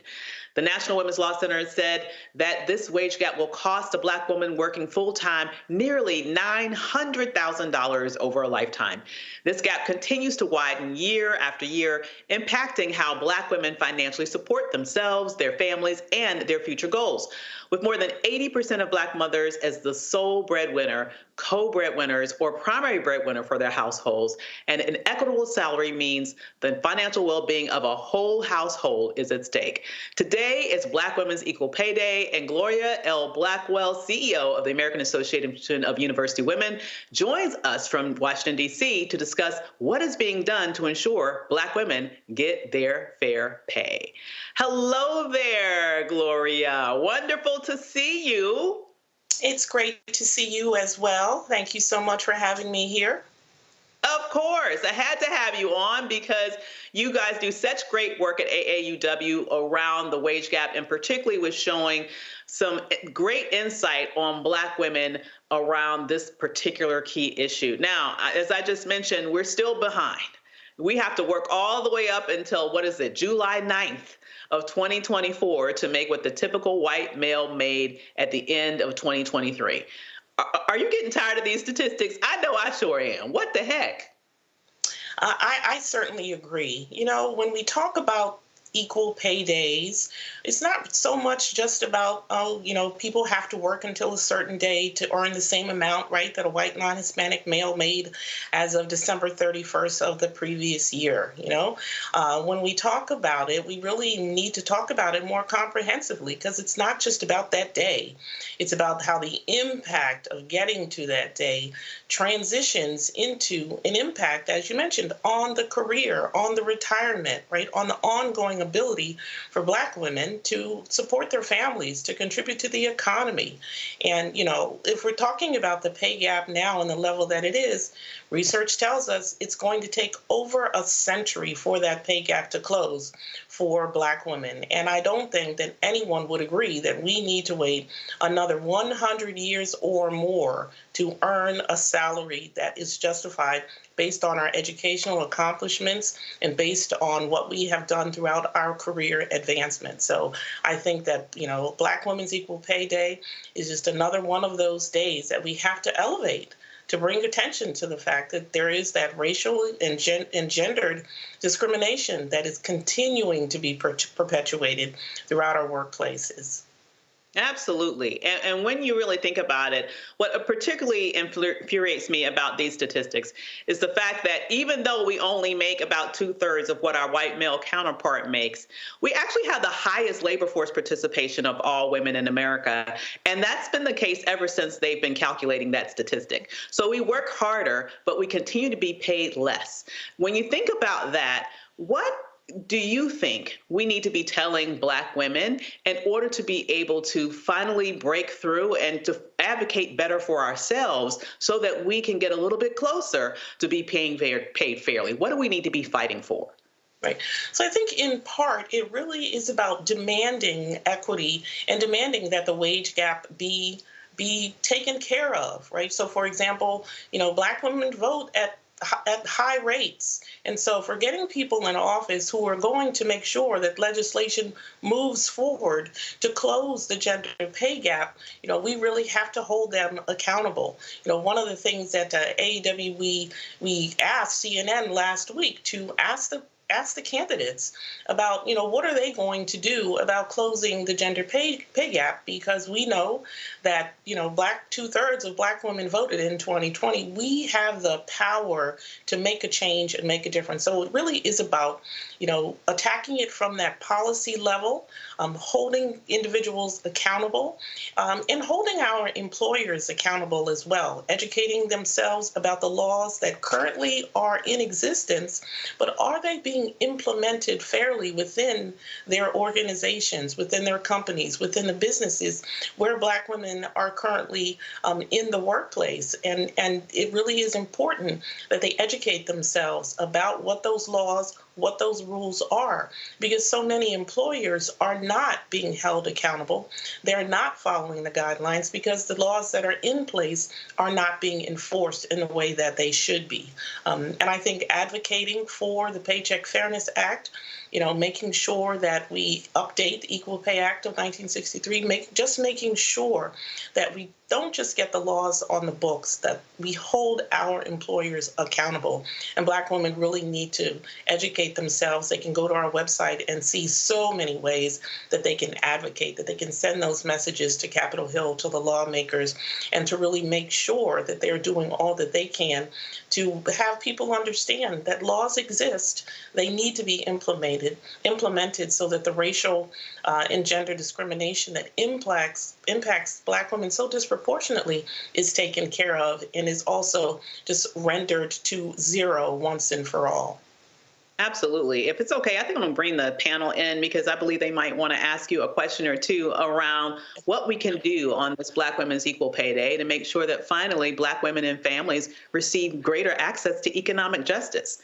Let us see it. Can we bring the panel in as they're bringing them up? Perfect. So I want to start with, I'm going to start with Randy.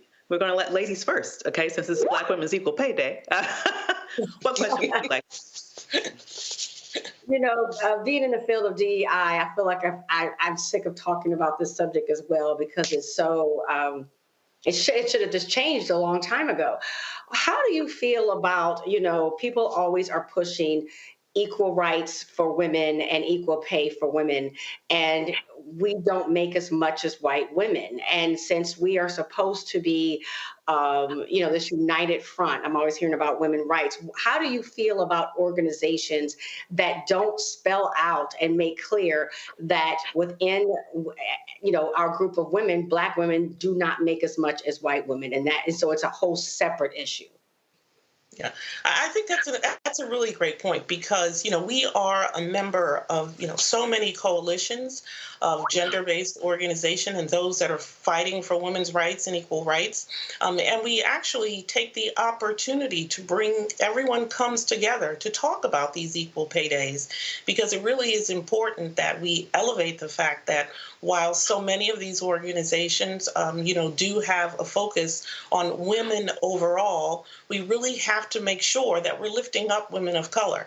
And so when we got together talking about Black Women's Equal Pay Day, we can't continue to talk about just women overall. We can't keep pretending that all women are going through these same injustices at the same level. So elevating, what these figures mean for Black women, what these figures mean for Black and brown women overall really provides a level of education so that people understand, you can't just toss the term women out there. You really have to be very specific about the racialized component and the racialized injustice that has that incredible impact on Black women. Because like you, it's something that no one envisioned that we would continue to be having the same conversation, year after year after year, with that gap only closing in the past 20 years, 5 cents, between that of white non-Hispanic men. And so it's taking so long. Black women are earning degrees at higher rates and higher levels, but we are not gaining the benefits. So education has certainly not been the great equalizer. That is a great point there. Dr. Mustafa. Yeah, well, I'm curious how you feel about a couple of these points. One, I think that I, as a Black man, have a personal responsibility when I make it to the top of an organization or moving up in the higher levels of an organization, that I'm not only aware of this, but I'm also taking action to make sure that we're equaling out the pay. The second part of that is you had mentioned before sort of around accountability and enforcement of existing law. I'm curious, based upon your years of experience, why do we still continue to fail in that space? And are there additional things that we should be educating folks on so that they can push and get engaged in the fight? Great.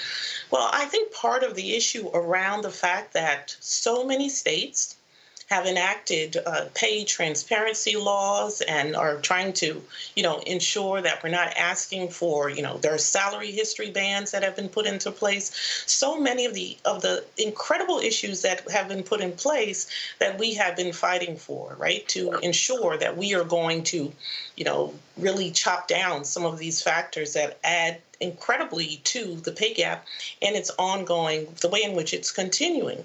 But when we think about employers, the key is that employers are not held accountable.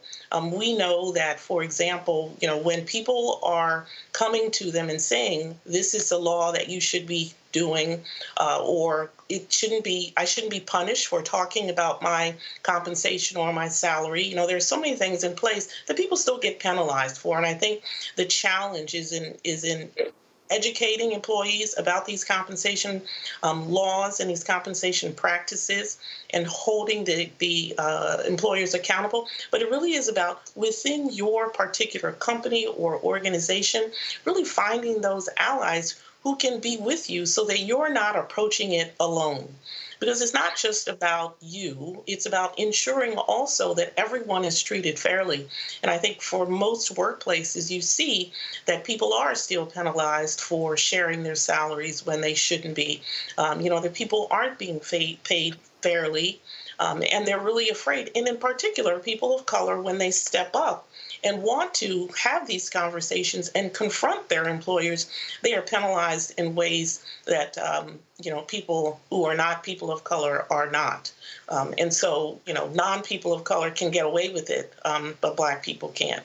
And they are finding that the severity of the penalty is one that so many Black and brown people aren't willing to take the risk for. And so the education and the finding of the allies and holding employers accountable in ways that you can is one of the huge steps, I think, that would change the landscape of our workplaces.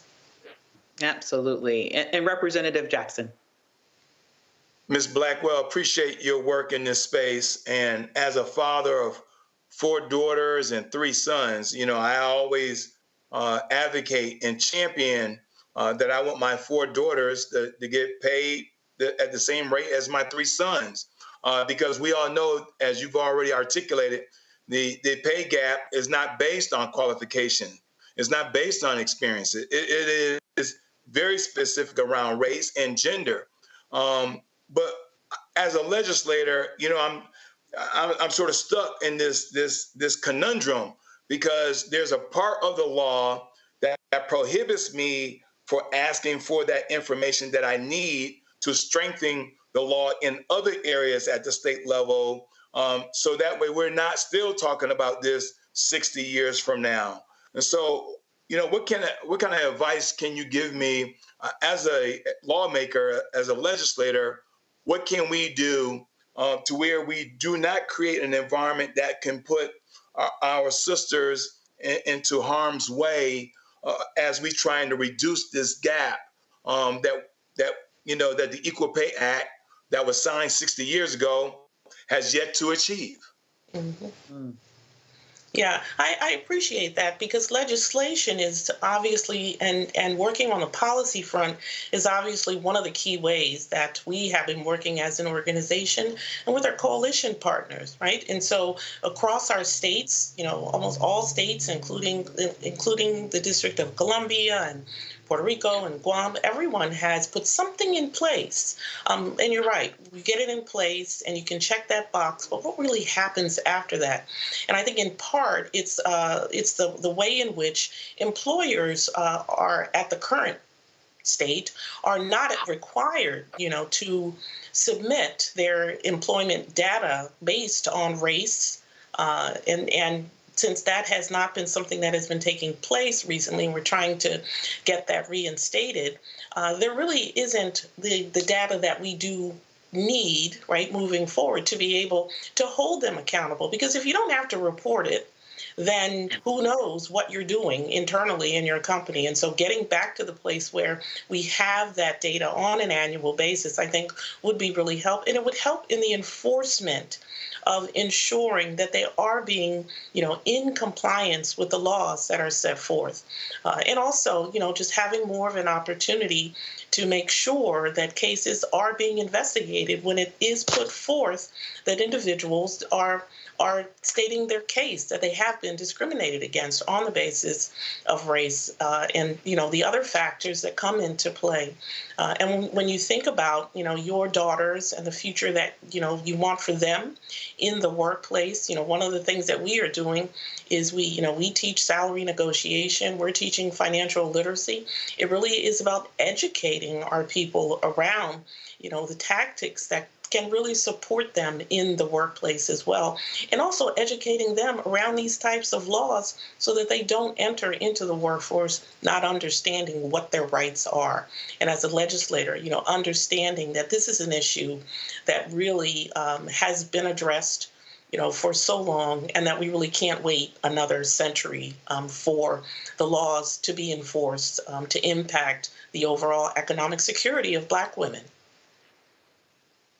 Well, I have to tell you, Ms. Blackwell, thank you so much for all the work that you do at AAUW. I know that you all have been in the fight for decades with this, and you are going to continue that fight. If people want to find out more about the work that you do, how can they get in contact with you? They can visit us at aauw.org and find out about all of our programs, all of our legislation that we do, find out about our 2-minute activists where they can get in touch with their legislators on the Hill. And we would be happy to provide all of that information, because Black women deserve equal pay, and they deserve to be honored for the contributions that they make to our organizations, to our workplaces, and to our communities. Absolutely, they do. I could not have said it better myself. Thank you so much for joining us this evening. Thank you. Absolutely. And listen, we'll be right back right after this quick break with more Roland Martin Unfiltered on the Black Star Network. Coming soon to the Black Star Network. I still have my NFL contract in my house, having a case. It's 4 of them, for my 4-year contract. I got a $600,000 signing bonus. My base salary for that first year was $150,000. Matter of fact, $150,000. $150,000. That's what I made, $150,000. Now think about it. My signing bonus was a forgivable loan, supposedly. When I got traded to the Colts, they made me pay back my signing bonus to them. I had to give them their $600,000 back. Wow. Yeah, I was so pissed. Because, I try to be a man of my word. I'm like, you, I'll give you your money back. You know, even though I know I earned that money, Right. I gave them that money back. I gave them the $600,000 back. But yet, I was this malcontent. I was a bad guy. I'm about the money. It wasn't about the money. It was about doing right. Because I looked at, because you look at contract. Look at John Elway. John Elway was making $1 million, $800,000. I was making $150. I mean, I was doing everything. And I'm like, but yet I got so many letters, you know, so I just play for free and all that kind of stuff. I mean, you don't forget that kind of stuff. Right. That stuff is hurtful.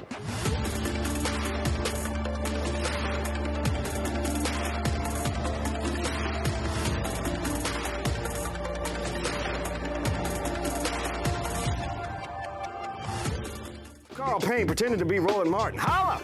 You ain't got to wear black and gold every damn place, okay? Ooh, I'm an alpha, yay. All right, you're 58 years old. It's over. And you are now watching Roland Martin Unfiltered. Uncut, unplugged, and undamn believable.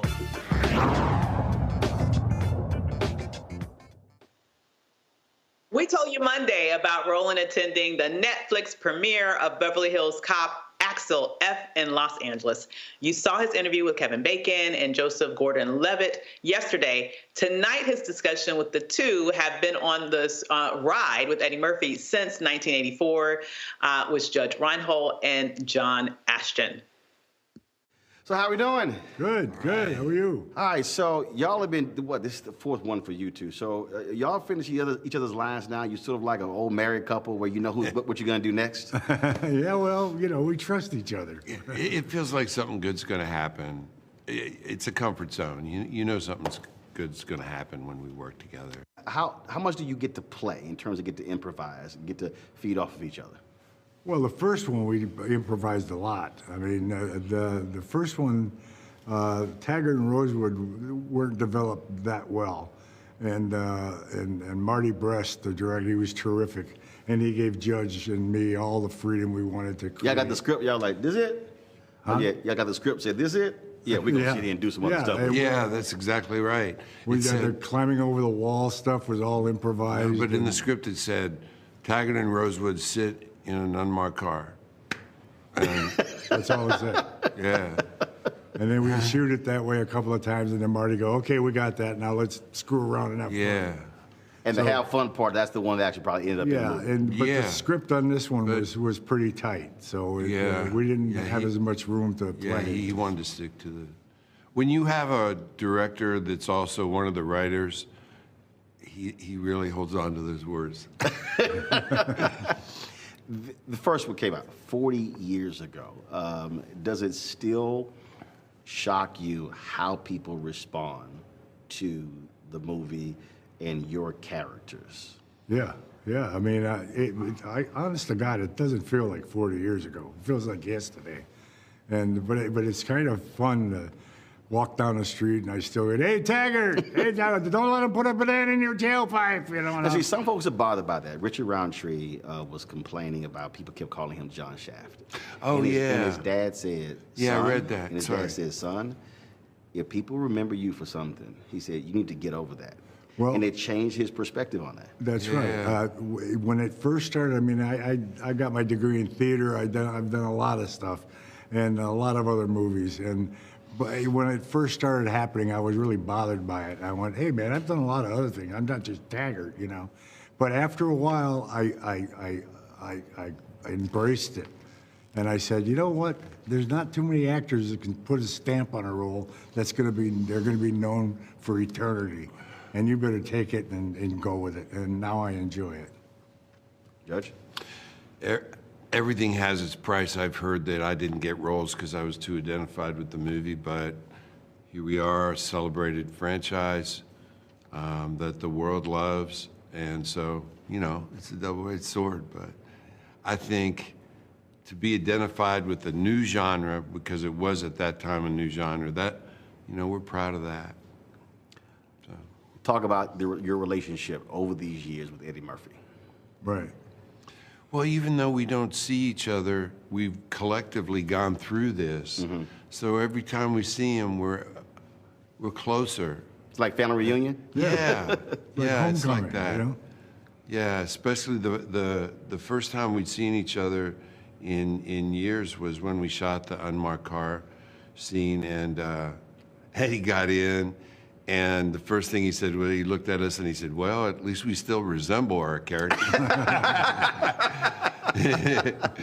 But the chemistry was still there. It just, like I said, it just felt like something good was going to happen. You know, you didn't know what, but you knew it was going to be good.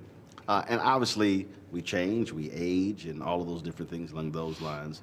And for both of you, your characters have gone through a lot. They just had to put you through hell in this one. Yeah. Yeah. I'm from Texas. We have a phrase called "rode hard, hung up wet." They try to make this. Yeah. Actually, we pulled back on that because when I really went for it with the makeup artist, and I had my eye was shut and stuff, and showed up on set, and Mark said, no, that's too grotesque. He's like, it's not a horror movie. Yeah. Funnest part for you, doing this one here? Just getting back into the relationships, you know, and I've said this before, you know, I have a lot of, Eddie and I have a little friction in this one a little time, but that's what friends are. Like you had in the first one? Yeah, but we developed a friendship in our personal life, right, and in our theatrical life. So, I mean, friends disagree with one another every now and then, but they're still friends. Absolutely. And I think that still comes across, and I think the audience appreciates that. You know, they can identify with that.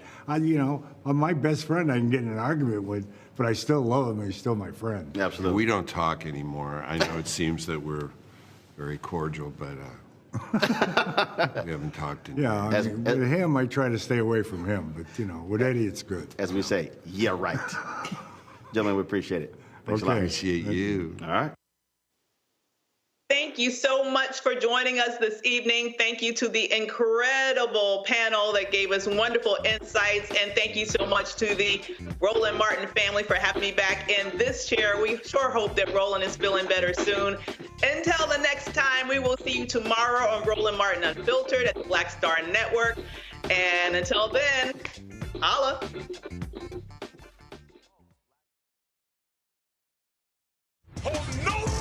I'm real revolutionary right now. Support this man, Black Media. He makes sure that our stories are told. Thank you for being the voice of Black America, Roland. Stay black. I love y'all. All momentum we have now, we have to keep this going. The video looks phenomenal. See, there's a difference between Black Star Network and Black-owned media and something like CNN. You can't be Black-owned media and be scared. It's time to be smart. Bring your eyeballs home. You dig?